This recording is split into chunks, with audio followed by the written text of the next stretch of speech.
Welcome back to the Brian Burwell Memorial Interview Room. Champions of the tournament, Northern Iowa Panthers, are here. From way down there over to me, Bennett Cook, Paul Jefferson, Wes Washburn, head coach Ben Jacobson, Jeremy Morgan, Clint Carlson, and Matt Bohannon. 5 starters and the 6th man, the head coach. We're going to follow the same routine. We're going to ask Ben to start off with a statement on this game. Then we'll go to questions for any and all the student athletes, and then we'll finish with the head coach. Ben, please. Yeah, well, another great basketball game. I been in the league for a long time now, and really proud to be a part of the Missouri Valley Conference. You know, the competition, the way young guys handle themselves when they win and when they lose, how much they care. You know, the leadership in our conference, the head coaches in our league, the fan bases. And we just happened to be a part of 2 with yesterday and today, and even the game on Friday with Southern. A couple unbelievable basketball games, and as you well know, I'm very proud of these guys sitting up here and their teammates. That was a heck of a weekend. Questions start right over here for the student athletes, and first row will be new. Wes, congratulations on the win. Couple of questions. Have you ever made a shot like that before? And obviously, I guess that's the biggest shot you've ever made in your career. And your thoughts, like when the ball hit the back of the rim, then went up and dropped through. Just sort of go through that. Yeah, I haven't made a shot like that in a long time, to be honest. But I don't think that's easily the best shot I've ever made in my basketball career. And when it bounced up, I was just thinking, drop for me, please. Right here. Well, this is mostly for the guys who didn't shoot the shot. What were you guys' thoughts? I guess I'll just go with Clint and Matt. You know, what did you guys think when it bounced up, it hit the backboard and slid back in? Clint, you first, then Matt. Yeah, I saw it hit the back of the rim, and I was crashing just to see if I could get a tip. But once it went up there, I thought it was just going to be the perfect angle for it to drop in. And once it did, I just turned around to find Wes, chase him down, and hopefully tackle him to the ground. Yeah, like Clint said, we have all the confidence in the world in Wes to create plays for us. And at the end of the game, we knew when the game's on the line, Wes is going to have the ball, and just kind of cleared it out and knew he was going to be able to get a shot off. And from my perspective and where I was at on the floor, it looked good all the way, and then it hit the top. And it's kind of funny how it seems like time just pauses at that point, and then to see it drop and go in and just see craziness is pretty cool. On the aisle. Wes, how would you summarize these 3 games against Evansville this season? I mean, 7 points total between the 3. Evansville is a great team, and they have a couple of great players in DJ and Big E, and they play extremely hard on both ends, and you can't ask for anything more out of an opponent, and we've battled it out this year throughout all 3 games. Down here in first row. Thank you. Clint, last year you were really not a regular part of the rotation. This year you are. How satisfying is it for you to be a part of this, knowing where you've come over the last 12 months? Yeah, it feels great, and I'm grateful to be in the position I am. And I wouldn't be here if it wasn't for the coaching staff, wasn't for my teammates, how much confidence they give me and believing in me. I just wouldn't be here without them. Matt, in your 4 years here, have you ever had such a turbulent season? You guys started off real well, ended off real hot, but in the middle there, you guys kind of struggled. What does a win like this say about your team? Just togetherness and doing things together. Yeah, I don't think it's, as Coach probably mentioned it earlier, it's been a very, very crazy season with a lot of adversity, and haven't never really been a part of one. And to be at a 2-6 mark in conference and know that you're a much better team than your record's showing is tough to tell people. And we just came together and had a lot of talks with Coach, and just really wanted to bring everyone together on the same page. And once we did that, then the sky was the limit for us. And now we're, I don't know what it is, 12 out of 13 or whatnot we have, but we got a really good thing going, and we're really excited about what our future holds, and just to know that we're in the tournament is one of the best feelings to have. First row over here. Matt, in that same vein, does the way you won it this year compared to how you won it last year make this, or how different does it make it, or does it make it any sweeter because of where you come from to get it?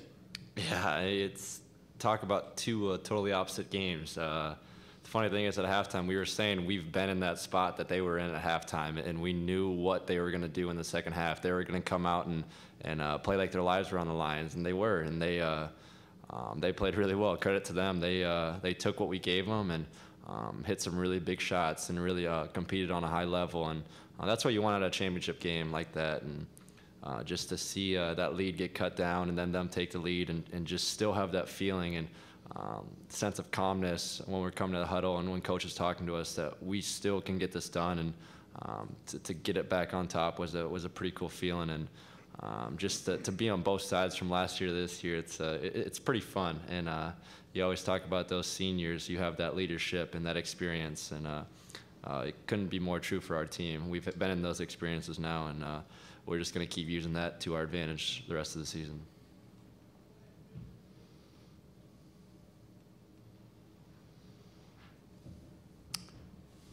Anything else for the student athletes of Northern Iowa? Right, first row. This one's for Bennett. If you could kind of, talk a little bit about the ups and downs of the season, and what was, watching the two senior leaders kind of bring the team up to that. What changed? What clicked for you guys, maybe to turn it around and put you where you are now? I would say when we had our downtimes, we looked up to our seniors, our leaders. They always do a great job of picking us back up, giving us a little bit more confidence. And like Bo said, it's hard to tell people that we're a better team when we have a not so good record like we do. But we're confident in ourselves. We know what we can do, and I think we're going to go far in the tournament. Over here in the aisle. Jeremy, you're obviously one of the best defensive players on this team. Were you seeing anything specifically to get the 4 blocks today? Any angles, or was it just the constant doubling of Moskavicius and Ballantyne that they just didn't see it and then you just swatted it? Yeah, this game is my role to be a helper. So when the big man would catch it down on the block, it's my job to, kind of bluff a little bit, and if he goes to shoot it, try to get a tip. Just trying to make plays out there for the team.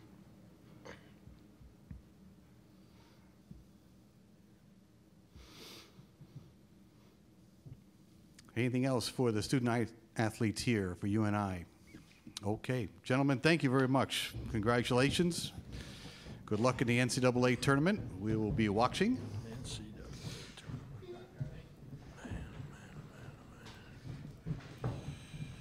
Who knows? They might be right back in this building. Play again. Coach Jake, you're up. Right here. Start, and the second one is right down here. Ben, you've played in this tournament and coached for a long time. Have you ever seen a shot like that, a buzzer beater like that to win a championship game? No, I have not. No, not one like that. And I don't know if I've been a part of one that that went straight in, let alone one that went in like Wes's did today. Coach, you didn't call the timeout, and were you just expecting Wes to do it all himself, just create something? Yeah, there was some time between when they got the ball. There was some time between the game clock, shot clock. So as it started, I was hopeful that it would be under 30 when we got it back, right? So that we would have the last shot of the game. If that was going to be the case, then we were not going to call timeout. We had gone to that high ball screen with Wes, the last 6-7 minutes of the game. We knew what matchup we wanted. We knew what we were going to do. And he's been in that situation enough that he was going to take the last shot. It was either going to go in at the horn or it was not going to go in at the horn, and we were going to go to overtime. But he knows, and again, done it enough times that he wasn't going to shoot it early and give them a chance to go down. So that was, I had no thoughts of calling timeout. Over here on the left, 2 on the left. Jake, I heard you there right before we started asking questions. Man, oh man, the NCAA tournament. What is this? The significance of this moment is obviously not lost on you. What does it mean that to be able to say that again? Yeah, it's just so hard. It's so hard to get there. I mean, so many things have to go right in order to play in the NCAA tournament. And with our year last year, and having it go that way, it's two things. One, just as a staff, we want so bad for Bowen, for Paul, and for Wes to be able to do it again as seniors, as they were part of a really special senior group, and so that that adds to my enthusiasm, right? And then two, we had a guy or two there in that in the stretch in between them now. Chip Rank being one of them who didn't go to an NCAA tournament. Everybody else in the last however many years has gone to one, I believe. So from a program standpoint, I think about that as well. And just again, the understanding of how it's just, a lot of things have to go well. And 6 weeks ago, they were not going well. So to sit here right now and see these guys smiling and feeling good about who they are and the opportunity to go and play in the NCAA tournament, man, I just think it's great. Jake, from a tactical X's and O's standpoint, did anything change from the end of the first half into the second when Evansville started making a comeback, or was it just a matter of them lifting their level of play? Jalen Brown made, I think he made 1 3 in the first half. In second half, he, not back-to-back, but fairly close, he made 2 threes. And then he got aggressive off the dribble.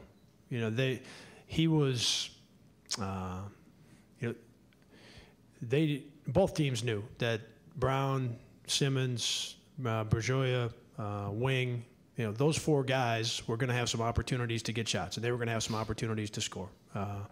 And Brown had a big second half, so that really puts a dent in what we're doing defensively. And at the same time, Sully, we're not scoring at the other end. Had we continued to get some buckets, because as they score and they get a little momentum, their defense got a little bit better, got a little harder for us to get what we wanted at the offensive end. We had some open shots. Clint made a 3 in the first half. I think he was 6 of 7 in the first half, and has a big time half. So from our standpoint, I talked about it, I think either yesterday or Friday. I think Friday. The X factor, and it was Clint in the first half. That's why we're up 14 at halftime. And in the second half, he was wide open from 3. He misses it. Paul had a couple looks. So I think we just we missed a couple. We missed a couple free throws. At the same time, Jalen Brown played great in that second half. And then we got to guard him a little bit more. Now that opens up Valentine, and he got going late on those curls, which is what we're trying to take away. 3 questions are up. Go here. Coach, congrats on the win. Very defensive game. But it seemed like Jeremy hit big shot after big shot. Can you just assess his performance? Yeah, he's done that 2 years in a row now. Last year, I don't know if I touched on it yesterday, but last year in the championship game in the second half, he was just outstanding. I think he made 4 threes in the second half to help us get back from that 14-point deficit, and I think he made a big one yesterday. When we really, as you know, we didn't have a lot going offensively. We just put it in Wes's hands, and we were going to live with it. Which I was fine with. I felt like in a game like that that's close, if he's got a lot of space, which he was going to have, there's a good chance he's going to get fouled or he's going to get a good shot for us. But that one worked out well, that it was Jeremy at the top, because he's played so well here the last 2 years. The 3 he hit late in the game. Jake, with the Evansville's comeback run, did you ever was there ever any doubt that got creeped into your mind that they were going to come back like you guys did against Illinois State last year? Was there any doubt that they were going to end up winning, or any doubt that they'd make a run back? Yeah, if you had any doubt, you'd be able to hold the lead. I thought we were doing what we wanted to. Jalen Brown just made plays, and you got to give the young guy credit for being more aggressive, making a couple of threes, driving it and scoring it, getting fouled. He was making plays for their team, so you got to give him and their team a lot of credit for that part of it. That offensively, they did some things differently. Him in particular did some things differently to to help them get that lead. But from my standpoint, we were still taking what we wanted to. And at the offensive end, they weren't all great possessions, but Wes was getting downhill. He was getting to the front of the rim. He was getting to the free throw line. Clint was open from three. Paul was open from three. I mean, so I felt like we'll be okay. Yeah, we'll be okay. On the aisle. Ben, Marty Simmons was in here a few minutes ago talking about the respect he has for you and your program. Can you kind of talk about competing against Marty head-to-head as a coach, and then also the challenges that you faced in the 3 games? I mean, the series couldn't have been much closer than it was. Right. Yeah. Marty is someone that has been a tremendous role model for me. Somebody that I have looked up to in our league. He demands and expects a lot out of his players. You can feel that when you play against him, and certainly, as an opposing coach, you have a lot of respect for that. You can see that his players have the ultimate level of respect for him because of how hard they play. We've gotten to know each other, away from basketball, and I don't know that there's a better man. He goes about all of his business the right way, and he coaches his kids hard, and he doesn't cut any corners. And I have got, I've just got an unbelievable amount of respect for Marty. We are under 4 minutes. We have a question right here in the first row. Coach, with you guys obviously going to be in the tournament here, what would it be like to play to play in Des Moines? Do you feel like that'd be any advantage for you guys? Oh yeah, I think we'd have certainly help our crowd. I think Des Moines or here is a first round side here. Or is that second round? First and second here. First and second. Either one of them I think gives us a great chance to have a big crowd, and that's fun. We've been both. We've been last year going out west, and still had a pretty good crowd out west. We've got a good following right now with the way our guys have been and what we've done here in the last 13 years. So, but that would be fun. Our ticket guy and my ops guy would have a huge headache, right? Because there'll be all sorts of issues for the limited number of tickets that we get. But we can handle that. From a broader standpoint, we'd have an opportunity to have some more fans, and that would be fun for the guys. Stay. Your players touched on the struggles of the season. You guys were 2-6, third from last in the conference as of January 23rd. Just talk about that turnaround and where you guys are now compared to that. Yeah, the one thing we talked about was just said, hey fellas, we're not playing great. We're not playing as good as we played in some games in November and December, but we have a really good team. And it is important right now that we don't look around and try to, blame something or someone. Nobody needs to be at fault right now. We need to figure out a way to find some solutions and get her cranked up again. And that's a hard thing to do. The thing that I've been most impressed with is for Wes, Bo, Paul, Jeremy, Wyatt in particular, guys that played last year, we went a whole year without really hardly any ups and downs, right? We cruised along at a really high altitude. And so now we're in a spot where those guys as seniors, they can see their senior season flashing before their eyes. So it was a time where it would have been really hard to blame anybody of those seniors if they would have gotten a little bit sideways. And they didn't. And because they didn't, we got out of it. And because we were good enough before we were in that 2.5-week skid, and we're obviously good enough now on the other side of it. So it wasn't a matter of whether we were good enough or not. But the guys really had to dig in, really had to dig deep, really had to fight and stay the course when it wasn't easy. Time for 2 more questions, one here and one there. Jake, with Clint, the way he played down here, how cool has it been to see his growth from last summer all the way through to now, and the person and player he's become? Yeah, the person that's boy, I've been so impressed with where he's come in terms of his confidence. He's not an overly confident kid, and it's taken for him. It took getting healthy, but then also having success. And as he has, he talked about it, and he's got great teammates. Those older guys do believe in him, and they know he can really play and really help our program. So he's got that going for him, but. A year ago we had enough older guys that he wasn't in the rotation. But in saying that, Jeremiah, he hadn't gotten onto the right track, and just in terms of being a confident young man, believing in who he is and believing he can do the job, and that takes you got to get out there and play, and you got to have some success. That helps, but he also has to turn that corner, and he has. Coach, did Kurt Warner text you or call you after the game? And if he did, what did he say? Yeah, he has. I won't. I guess I won't go into detail of what. Other than I can tell you, he's really proud of his university. He's gotten pretty close with these older guys on our team, and I shouldn't. Jeremy and Wyatt as well.